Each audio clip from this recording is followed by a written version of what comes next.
नमस्कार, insider live का top news video देख रहे हैं आप और मैं हूं आपके साथ कोमल। चलिए बात करते हैं दिन भर की बड़ी खबरों के बारे में। मैनपुरी लोकसभा उपचुनाव को लेकर अखिलेश और शिवपाल सिंह यादव एक बार फिर से साथ नजर आ रहे हैं। शिवपाल यादव जगह जगह घूमकर बहू डिंपल यादव के लिए चुनाव प्रचार कर रहे हैं। शुक्रवार को उन्होंने मीडिया से बातचीत में कहा कि अब जब उनकी बहू चुनाव लड़ रही हैं तो हम सभी लोग भी एक हो गए हैं। हमने अखिलेश से भी कह दिया है कि अब हम लोग एक ही रहेंगे।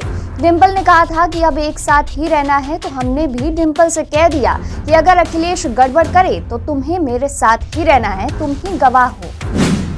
मध्य प्रदेश में कांग्रेस नेता राहुल गांधी की भारत जोड़ो यात्रा के तीसरे दिन खूब बवाल मच रहा है। पहले तो कांग्रेस प्रदेश कमेटी के अध्यक्ष कमलनाथ के मीडिया समन्वयक भाजपा में शामिल हो गए। इसके कुछ ही देर बाद भाजपा ने आरोप लगाया कि खरगोन में भारत जोड़ो यात्रा के दौरान राहुल की मौजूदगी में पाकिस्तान जिंदाबाद के नारे लगे। दावा किया है कि वीडियो कांग्रेस ने अपने आधिकारिक ट्विटर हैंडल से शेयर भी किया है, इसे बाद में हटा लिया गया। कांग्रेस ने भाजपा के आरोप लगाए वीडियो को झूठा करार दिया है। मुख्यमंत्री शिवराज सिंह चौहान ने भी इस मुद्दे पर हमलावर रुख अपनाया है। उन्होंने ट्वीट किया है कि भारत जोड़ो यात्रा में पाकिस्तान जिंदाबाद के नारे लगना, ये भारत जोड़ना है या भारत को तोड़ने वालों को साथ जोड़ना है। समलैंगिक विवाह को कानूनी मान्यता देने के लिए सुप्रीम कोर्ट में दाखिल याचिका पर शुक्रवार को सुनवाई हुई। ये सुनवाई चीफ जस्टिस डीवाई चंद्रचूड़ की अध्यक्षता वाली बेंच ने की। इस दौरान सुप्रीम कोर्ट समलैंगिक विवाह को कानूनी मान्यता देने के मामले का परीक्षण करने के लिए तैयार हो गया। सुप्रीम कोर्ट तय करेगा कि समलैंगिक विवाह को कानूनी मान्यता दी जा सकती है या फिर नहीं। सुप्रीम कोर्ट ने केंद्र सरकार को नोटिस जारी कर जवाब मांगा है। अटॉर्नी जनरल को भी नोटिस जारी किया गया है। सभी से 4 हफ्ते में जवाब दाखिल करने को कहा गया है। भारत जोड़ो यात्रा के राजस्थान पहुंचने से पहले ही प्रदेश की सियासत में उबाल देखने को मिल रहा है। गहलोत और पायलट गुट एक दूसरे पर जमकर बयानबाजी कर रहे हैं। अब सीएम गहलोत ने अंबेडकर और महात्मा गांधी के बहाने एक बार फिर से सचिन पायलट को निशाने पर लिया है। उन्होंने कहा है कि भीमराव अंबेडकर और महात्मा गांधी अपमान का घूंट नहीं पीते तो कैसे आगे बढ़ते और देश आजाद कैसे कराते, इसलिए अपमान का घूंट पीना आना चाहिए।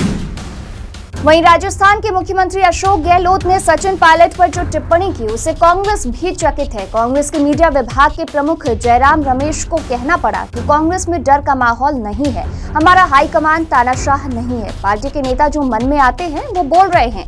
अशोक गहलोत काफी अनुभवी नेता हैं, उनसे इस तरह के बयान की उम्मीद बिल्कुल नहीं है। ये अप्रत्याशित लगा। दरअसल गहलोत ने 2 दिन पहले ही एक इंटरव्यू में कहा था कि सचिन पायलट गद्दार हैं, उन्होंने भाजपा के साथ मिलकर बगावत करने की कोशिश की। दिल्ली के उप मुख्यमंत्री मनीष सिसोदिया ने बीजेपी पर आरोप लगाया है। उन्होंने कहा है कि गुजरात और एमसीडी चुनाव में हार के डर के चलते सीएम अरविंद केजरीवाल को जान से मारने की साजिश रची गई है। उन्होंने यह भी कहा कि दिल्ली के सांसद मनोज तिवारी इसमें शामिल हैं। मनीष सिसोदिया ने यह दावा करते हुए कहा कि आम आदमी पार्टी इस तरह की ऊंची राजनीति से नहीं डरती। उत्तर प्रदेश के गाजियाबाद, आगरा, प्रयागराज में भी अब कमिश्नरेट सिस्टम होगा। योगी सरकार की कैबिनेट बैठक में प्रस्ताव पर मुहर लगी है। अब इन 3 शहरों में एडीजी रैंक का अधिकारी कमिश्नर होगा। लॉ एंड ऑर्डर की पूरी व्यवस्था पुलिस के हाथ में होगी। उत्तर प्रदेश में अब तक 7 जिलों में कमिश्नर सिस्टम लागू हो चुका है। तमिलनाडु बीजेपी ने अपने राज्य के ओबीसी विंग के नेता सूर्या शिवा और अल्पसंख्यक विंग की प्रमुख महिला नेता डेजी सरन को उनके पद से 6 महीने के लिए सस्पेंड कर दिया है। मीडिया रिपोर्ट्स के अनुसार दोनों पर ये एक्शन उनकी वायरल हुई ऑडियो क्लिप के बाद लिया गया है। ऑडियो क्लिप के बारे में स्पष्टीकरण देने के बावजूद दोनों को निलंबित कर दिया गया। अन्नामलाई ने कहा कि पार्टी अन्य पार्टियों की तरह इस मामले को ऐसे ही जाने नहीं दे सकती। अब खबर बिहार से। सीबीआई ने सृजन घोटाले में डीआरडीए के पूर्व लिपिक अरुण कुमार को गिरफ्तार किया है। अरुण कुमार को मेडिकल जांच के लिए सदर अस्पताल लाया गया, जहां करीब 1 घंटे के बाद रिपोर्ट लेकर सीबीआई की टीम अरुण कुमार को साथ लेकर पटना के लिए रवाना हुई। बिहार में अपराध की बड़ी वारदात को अंजाम दिया गया है। राज्य में चोरों के हौसले इतने बुलंद हैं कि पुलिस के वरीय पदाधिकारियों को भी नहीं छोड़ते। बिहार सरकार के सीनियर आईपीएस ऑफिसर आईजी विकास वैभव की पिस्टल चोरी हो गई है। जानकारी के मुताबिक उनकी सरकारी पिस्टल पुलिस लाइन स्थित उनके आवास से ही चोरी कर ली गई। इस घटना से बिहार पुलिस की कार्यशैली पर सवाल उठाए जा रहे हैं। आरजेडी प्रमुख लालू प्रसाद यादव किडनी ट्रांसप्लांट के लिए शुक्रवार को दिल्ली से सिंगापुर के लिए रवाना होंगे। अगले हफ्ते उनका सिंगापुर में किडनी ट्रांसप्लांट होना है। लालू की पत्नी राबड़ी देवी और बेटी मिसा भारती भी उनके साथ सिंगापुर जा रही हैं। लालू प्रसाद यादव को विदा करने के लिए उप मुख्यमंत्री तेजस्वी प्रसाद यादव, प्रदेश राजद अध्यक्ष जगदानंद सिंह, अब्दुल बारी सिद्दीकी, जयप्रकाश नारायण यादव, कांति सिंह, श्याम रजक, मंत्री सर्वजीत कुमार सहित दर्जनों नेता, मंत्री और विधायक दिल्ली में मौजूद हैं। लालू के किडनी ट्रांसप्लांट की तारीख अभी सामने नहीं आई है। बताया जा रहा है कि अगले हफ्ते ही उनका किडनी ट्रांसप्लांट किया जाएगा। बिहार में जन्मे और पटना के सरकारी स्कूल से पढ़े अनिल अग्रवाल ने नया कीर्तिमान बनाया है। बिहार के अनिल अग्रवाल देश के 100 सबसे अधिक धनी लोगों की लिस्ट में शामिल हो गए हैं। वर्ल्ड फेमस मैगजीन फोर्ब्स ने अनिल अग्रवाल की संपत्ति 2.5 बिलियन बताई है। फोर्ब्स के मुताबिक अनिल अग्रवाल भारत के सबसे धनी लोगों में 97वें नंबर पर हैं, जबकि दुनिया में उनका 728वां नंबर है।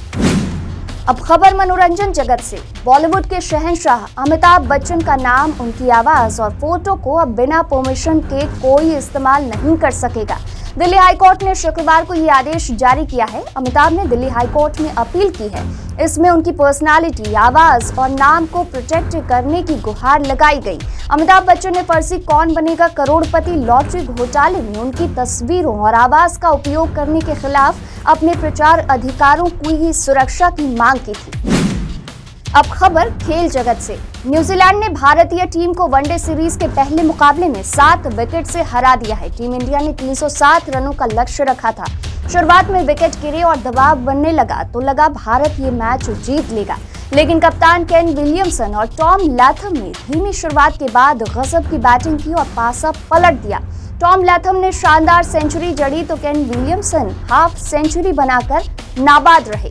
इन दोनों के बीच चौथे विकेट के लिए 221 रनों की मैच विनिंग साझेदारी हुई। इस तरह कीवी टीम ने सीरीज में 1-0 की बढ़त बना ली है। फिलहाल के लिए इस वीडियो में इतना ही और भी खबरों के लिए बने रहिए इनसाइडर लाइव के साथ।